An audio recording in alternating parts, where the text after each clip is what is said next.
kozananda kwa nzambe naza sirke osokola ki maboko na yo avant okota pe naza sirke oche kashne na yo ngala tiango amberne parce que nazoloba naza sirke distanciation ezali respecter yango ozali les bienvenus na esika oyo tala monima na yo aussi bali pese monite na biswa biese soyez les bienvenus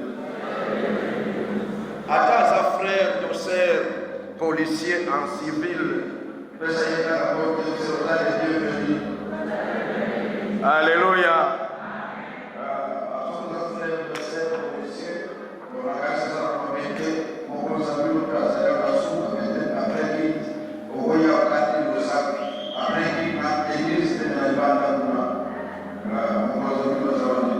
Donc, pas de problème, nous vous a béni. Vous avez sous béni, mon dimanche passé, nous avons dit que tout ça qui mariage, alors, le frère Azaya, la louange, la qualité dimanche passé, la l'église de la louange, et l'autre, l'église Crisco, le Bosoto Teya, toujours les Sengo Koyamba Bango, couvre le Boloué,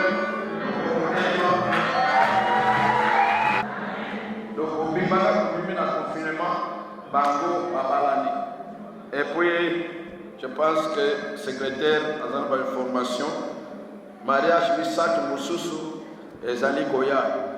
Donc, le modérateur à lobby, ce qui n'a pas été au Bamate, au Bamate.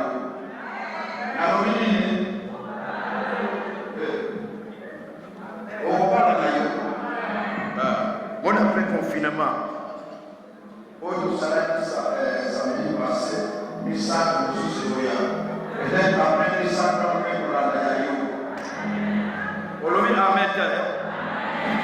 ok, voilà.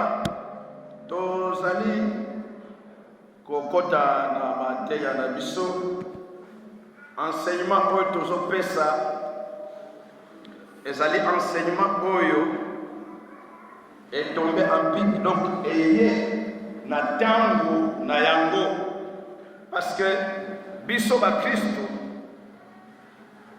soki totali période oyo tolekisi na oyo tozolekisa lelo en tout cas oyo azali véritable Christ akoloba nini te eza ngai te il faut ezalaka ye moko nzambe amen okolobino eza famille na ngai te ezali organisation na ngai te mais eza nzambe nzambe oyo tosalelaka aza nzambe na bikamwa biso bayeli na biso ezalaka limité vision na biso ezalaka limité mais ye amonaka mosika alleluya ayebi makambo nyonso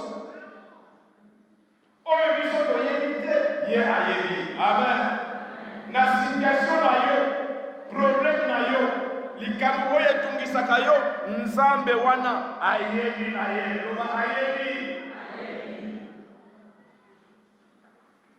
ayebi yango vi situation oyo tolekisi na oyo tozovivre sikoyo biso bakristo tolobi eza eloko mosusu te c'est la providence de Dieu alléluia loba la providence de Dieu nzambe ayebaki mpe alongisaki la providence c'est cette sagesse là bwanya wana oyo ya nzambe oyo eyebaka makambo nyonso mpe biloko nyonso donc la providence c'est la sagesse de Dieu qui prévoit tout nzambe ayebaki yo kozala wa lelo ayebaki mpe nzambe ayebaki avant tobotama yo okozala mondimi na église bakubenga église Kristo avant Kristo esalema nzamba yebake yo okobotama okokoma membre ya église ya Kristo loba amen. Nga kutu Kristo oyo même na ndoto na lotaka ya mote na finale. Il y a des façons de faire qu'on s'adapte comme tout le monde ensemble. Comment qu'on a mon Christo et la comme pasteur, les pasteurs en gros, na sakolinga nanga yango te. Ngana linga sa lokola ndoko na biso azalaka commerçant.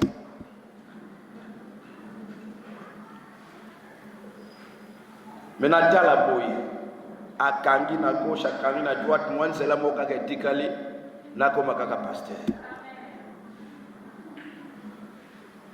Enfin, si on va comprendre que c'est la providence de Dieu. Amen.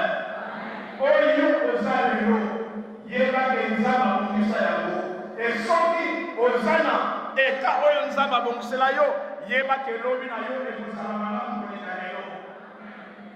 Est-ce que l'on parce que nzambo to sambelaka soki ozana providence na ye okobana kokende de gloire en gloire de victoire en victoire. Alléluia.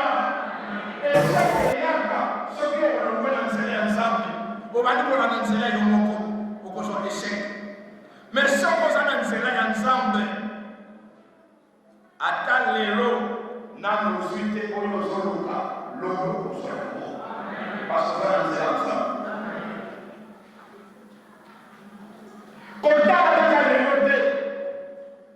Lelo bat bakoko seka yo. Lelo bat bakoko boya yo bakoko kima yo. Mais kaka bakona ko bakima yo. Lobi bakora pelo histoire. Oye que to monta mana bino, to kola na bino, to tanga na yo. Biso o bosa tam tuza ko beta bal na yo. Pourquoi? Parce que ba monique au réussi. Si tu es dans la providence de Dieu, oyo nzamba bongisa, bien aimé, okobana okende de gloire en gloire, attaque lelo somona aussi bate, l'homme est aussi bate. Amen. Parce que la providence de Dieu permet la prospérité des croyants.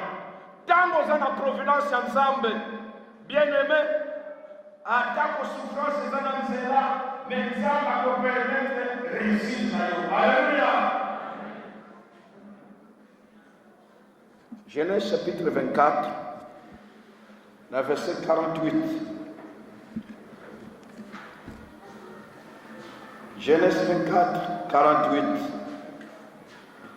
Yoka Mosali Oyo asa serviteur, il y a serviteur de Dieu. Abraham azaki serviteur de Dieu et mwana ye Isaac alinga bala na tango na Sara akufi. Isaac akole alinga bala. Abraham alobi kobala wate kende kuna epai na biso. Kende epai na biso.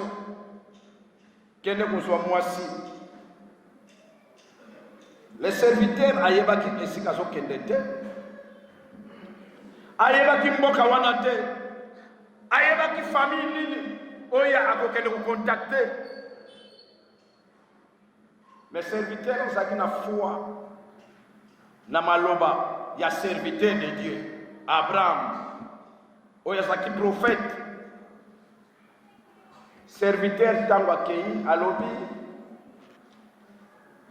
soki na kutana elenge mwasi oya kopesa ngai mai ya kobela mpe oya kondima komelisa bampunda na ngai basebo na ngai ye wana oyo nakozwa mpona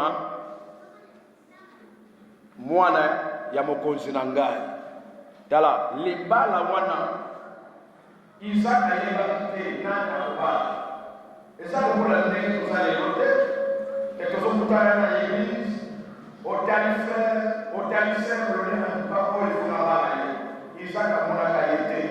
Mais ailleurs que Dieu va pouvoir. Nzambe a coupé ça.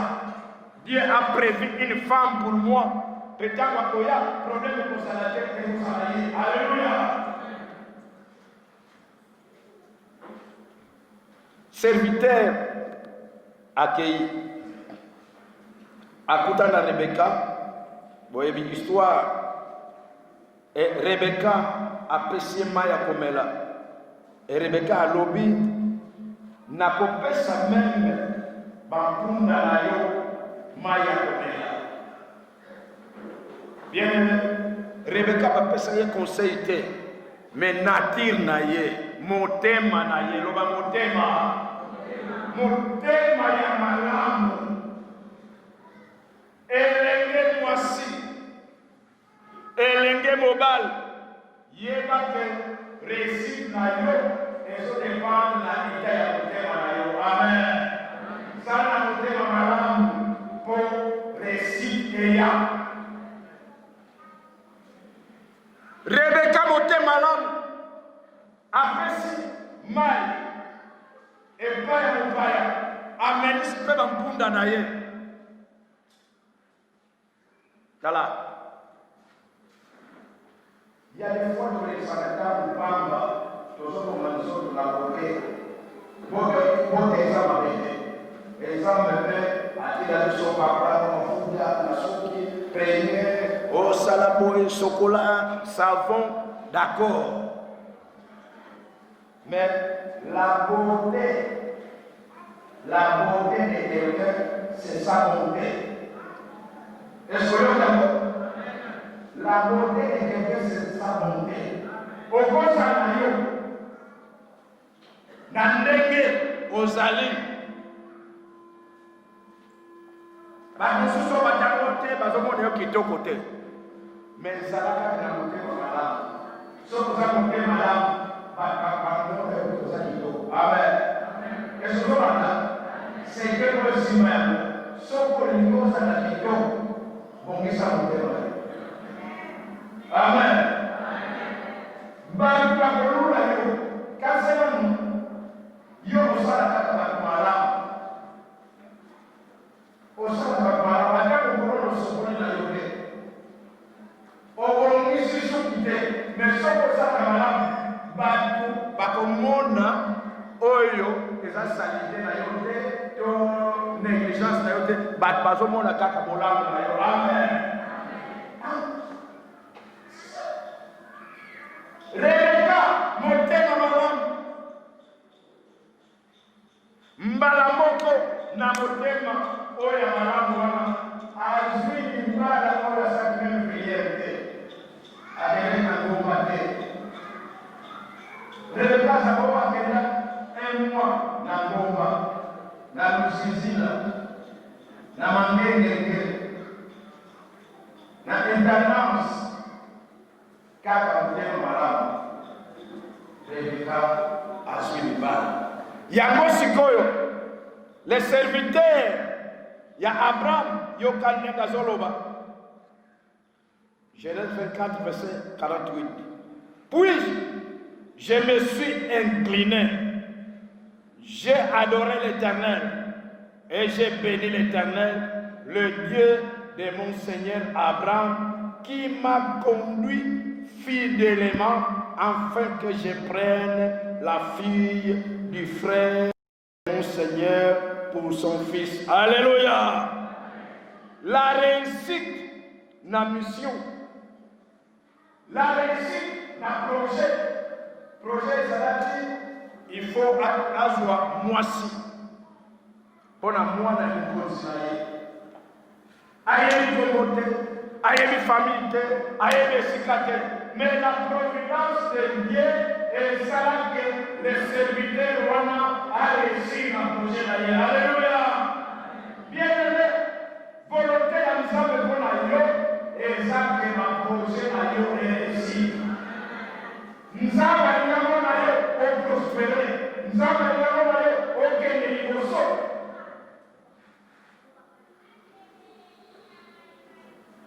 afukama alobi en tout cas natondi yo alobaki te nzambe na ngai nzambe ya mokonzi na ngai. La providence de Dieu fait prospérer le croyant. Dans le verset 56, il est répondu, ne me retardez pas, puisque l'Éternel a fait réussir mon voyage. Alléluia. Botikanga na kende, makamu na yelaki, na zui, na réussi, na prospéré, orekene na misute. Tikanga na kende. Mission accomplie. Et ça échecité, et ça déceptionné. Mais Azur réussit. Namakamu oyaye. Dieu veut que tu réussisses. Nous avons réussi.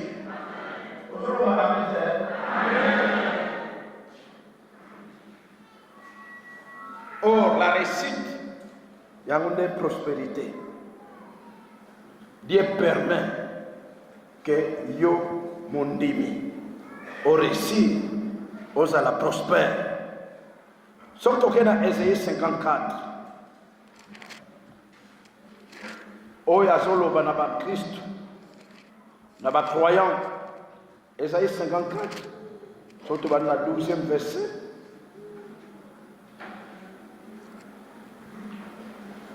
Yoka oyo nzambe azolona oyo bandimi. Je ferai tes créneaux de rubis, tes portes d'escarboucle et toute ton enceinte de pierres précieuses. Tikanana expliqué wana. Nzamba zoloba yomoto ozamondimi qui est dans la providence de Dieu, qui prévoit tout et qui pourvoit tout.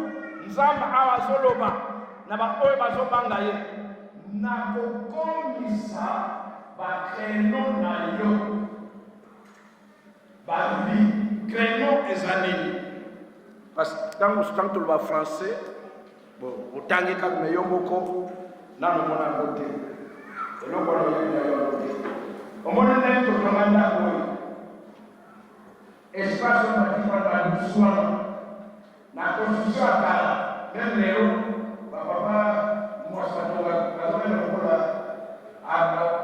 abatie vimo katika kuona kidosu okosa na kama kala za guerre na kuna shiko na balance obomba na endelea kwa patia abatie la Bible dans le créneau oboko tirer sur l'ennemi sans que yokosala atteindre la flèche pour la obomba na créneau yozali kolokuna ozomona yo obendi obomeye créneau.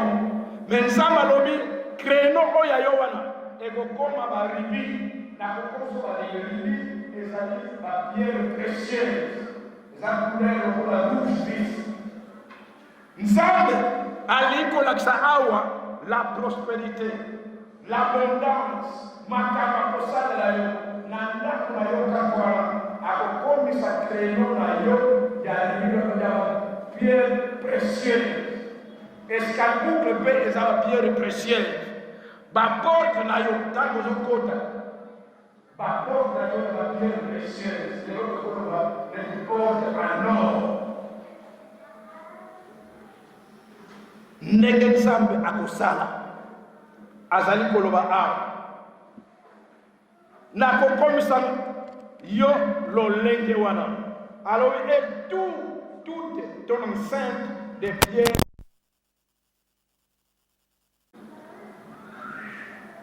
Tokena 14. Tu seras affermi par la justice.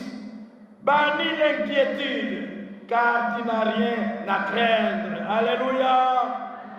Yo okozala affermi na justice. Attaque au sala bazofuna yo. Bazolandela yo. Balingi bazolanda infraction. Bazolanda problème. Mais tant que vous na justice, qui sera affermi. Yango alobi, si réellement aux auteurs de la justice, ozotanga na conférence de Dieu na nzela koza babongisa bani lekiki komitumbisa te kobanga te. Alléluia. Qui ne craindra bien. Est-ce que mon yango Ésaïe 54 verset 14 nga on dirait na moni on dirait bozo mona te omoni yango tika totanga biso 1 et 3.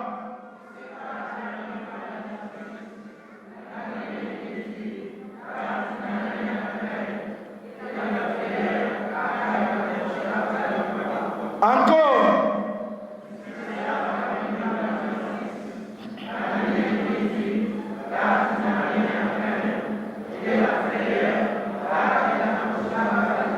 Alléluia. Est-ce que le roi est ça parce que le roi est ça dans le coro? Quand on a plus sur la kilo, quand on a kilo, ba virus c'est yak. Na mo kilo e bat bakufaka. Na mo kilo ba ko bakabati. Yo kabulaka na zela zao. Bani ni kiti, tine krenga rien. Alléluia. Okobange okote. Ata balobi bon voilà. C'est fini ton parcours vivre.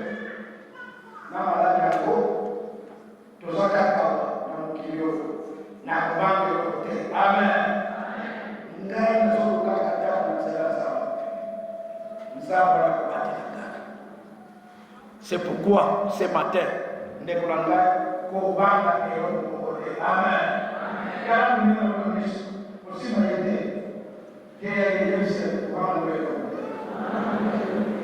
Est-ce que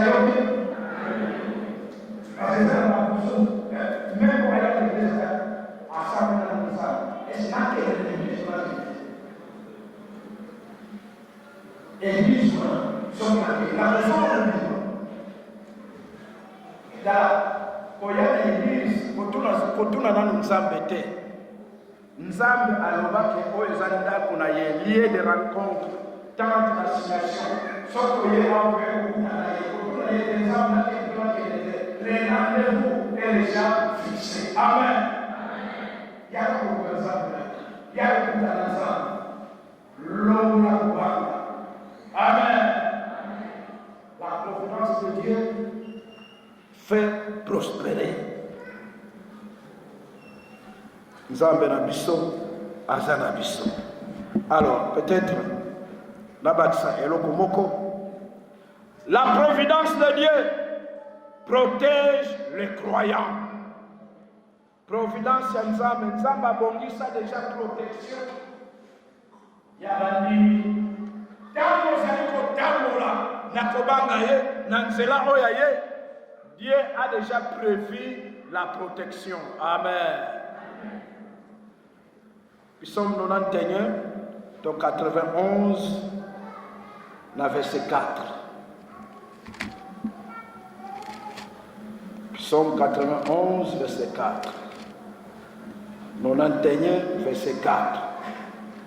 Bible lobi, il découvrira de ses plumes à Kosipayo na mababu na ye, et tu trouveras un refuge sous ses ailes. Sa fidélité est un bouclier et une cuirasse. Alléluia. Nzamba akozipayo. Tala. Awa Bible zolobea soso. Et soso bazolobla awa ya mwana mukete, mais soso ya mokolo loba mokolo. Loba mokolo. Soso ya mokolo yende afinikaka bano oya meke na sema papu na ye. Prédateur tangazoya kombe oh soki nekenini aigle oyo aliaka bana soso ye oya mokolo afiniki. Tala bien aimé nzambo to sambelaka aza mwana mokete aza mokolo loba mokolo loba mokolo aza mokolo koleka batu nyonso aza mayele koleka batu nyonso aza makasi koleka batu nyonso aza na prudence koleka batu nyonso. Soki afiniki yo nani akoya kobotola yo? alobike akozipa yo na mapapu na ye. Il a prévu la protection. Tango alobi yaka epa na ngai. Tango kepa na ye, donc oke kozwa na oyo ezali protection. Prospérité akopesa yo et a assuré protection. Alléluia. Peut-être, donc aussi la Psaume 140, verset 8. Psaume 140, verset 8. Éternel, Seigneur, force de mon salut, tu couvres ma tête au jour du combat. Alléluia. Yahweh Nzambe, yonde makasi ya komikunanga. Tango mitumba, eye, motuna nga yoko finiki yango. Basoko waboye, parce que na kala guerre, baza kusaka ba flèche. Na mabanga. Mais motuna yo, soki ebombami. Okoyoka na yo na gauche libanga ta flèche ta kasi yo mokozoka te parce que Yahweh Nzambe afiniki motuna yo. Alléluia. Et nous avons kasi na yo kozala sécurité. Maye na yo kozala sécurité parce que motu ya bonne centre ya makambo nyonso. Et motuna yo ekozala protégé na mokolo ya combat. Kobanga bitumba te, kobanga eloko te, l'Éternel, dans sa providence, a allé assurer la protection. Il va s'en parler.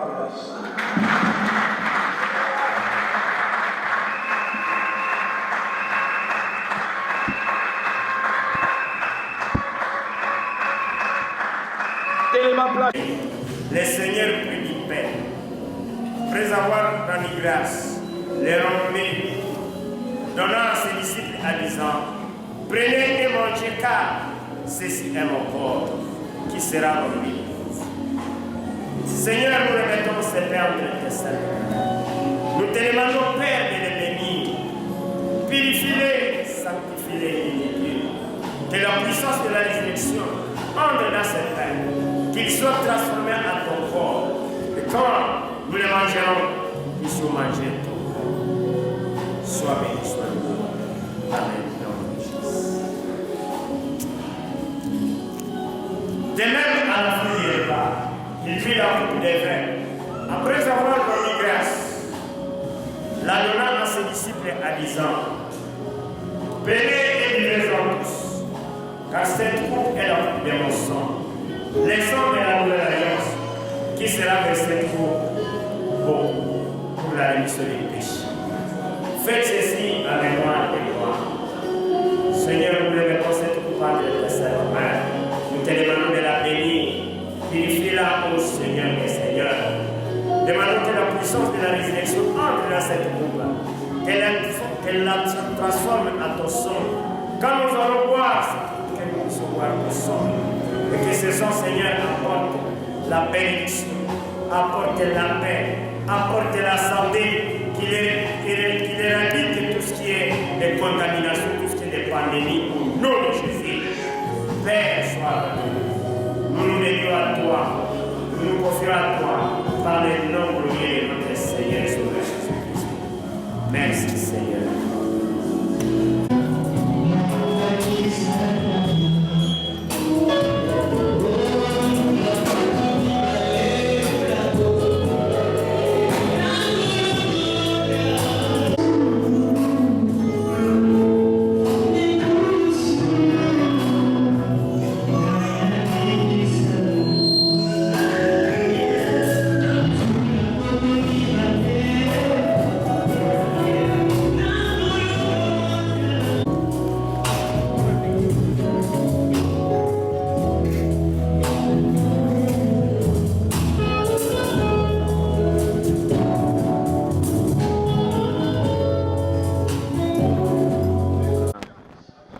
Botuni Sainte-Seine eza elaka Jésus Christ a fait ça. Il a dit, quand il a réuni ses disciples, dans la veille à journée, Azala qui livrait. Lui, Dieu, dans sa providence, il savait que livrer na butuana. Alors il fallait alaka ba yekolina ye. Après ça, bango, oyo tobenga ka testament. Chaque papa responsable a coupé na kukufa, après ça ka malbana ya suka. Alors il a réuni ses disciples na kati ya festin, il y a Pâques juive. Pour lui c'était la fin de la Pâque juive. Et ça qui a marqué le début à Pâque chrétienne, donc nouvelle alliance. Alors, il a dit à ses disciples, je voulais ardemment partager ce repas avec vous. Il y a un gars qui a kabola kolia fait wana na ba yekoli na ye. Ba lei ba fandi ba sali fest na kati bazoli azulipa. Alobili oyo bomoni eza nzoto na ngai. Oyo ekobukama ekobebisama pona bomo ya batu nyonso. Napesa bino bolia, ils ont mangé. Après avoir mangé, na souka ya repas azui coupe ya vin. Lui, ceci est la coupe de mon sang, le sang de la nouvelle alliance, qui sera versé, qui sera répandu pour vous, pour le pardon du péché. C'est à partir de ce sang, comme Dieu il voyait son sang qui va couler, que ce sang sera versé. Alors, il symbolisait ce vin-là à son sang qui va couler pour tout le monde, pour le monde entier, pour ceux-là qui croiront à lui évidemment. Et il dit à la fin, vous allez chaque fois faire ceci à ma mémoire. Souvenez-vous de moi tout le temps que vous le faites. Donc quand nous prenons la Sainte Seine, nous nous rappelons de notre Seigneur. Nous témoignons qu'il est notre Seigneur, il est Dieu. Et qu'il est mort pour nous. Il est venu pour nous sauver, pour nous délivrer du monde des péchés, nous amener dans la volonté du Père. Parce que le monde entier était corrompu tel qu'il est écrit dans Romains chapitre 3, verset 23. Tous au péché et ils ont été privés de la gloire de Dieu. C'est ça qui n'a pas masumu. Pour na koya na ye alongoli biso na masumu wana, amemi biso na lopango ya tata. Nous a remis dans la maison du Père. Alors il dit, à chaque fois que vous faites la Sainte Seine, rappelez-vous de cela. Que ma venue, c'était pour vous ramener dans la volonté du Père. Et cette Sainte Seine, quand nous la prenons, elle a beaucoup de significations dans nos vies. Elles ont fait sabiso makas, elles ont fait sabiso nguya, elles ont fait sabiso zèle, yako sale lanzam. Tala confinement et confinement qui biso. Donc elle ne savait que tokozala na kati ya confinement. Tokozanga esika ya kosangana na lisanga biso nyonso, tokabola lipa, tokabola pe vinyo ndenge esalemaka chaque fin du mois. Nama ba musu basala kango tous les jours. Mais ba église de réveil, ba protestant basala kango tous les mois, une fois par mois. Nous avons fait 6 mois tokutanate. Mais il y a d'autres qui Dieu a fait grâce dans la famille. Parce que le pasteur avait demandé que mon famille n'aille on organiser Sainte Seine dans Libota. Il y en a qui ont fait ça, il y en a qui n'ont pas pu le faire. Alors aujourd'hui, c'était la toute première Sainte Seine après le confinement. Il y a beaucoup de choses que le Seigneur a opérées dans cette Sainte Seine. L'unité, kokutana na bomoko, tika nzambe apambola. Bonjour. Oui, nous sommes toujours dans notre thème, la providence de Dieu, qui est la sagesse de Dieu, qui prévoit toutes choses et qui pourvoit à toutes choses. Aujourd'hui, nous avons vu que la providence de Dieu fait prospérer. On a pris l'exemple du serviteur d'Abraham qui était envoyé pour aller chercher la femme pour Isaac. Le Seigneur a fait réussir sa mission et c'est ainsi le serviteur s'est mis à genoux et il a remercié Dieu pour sa providence. Et la providence de Dieu protège. Donc nous sommes protégés par la providence de Dieu Dieu a prévu notre protection, quelles que soient les pandémies, quelles que soient les épidémies, mais le Seigneur est là pour nous couvrir sous ses ailes. Voilà ce qu'on a vu aujourd'hui.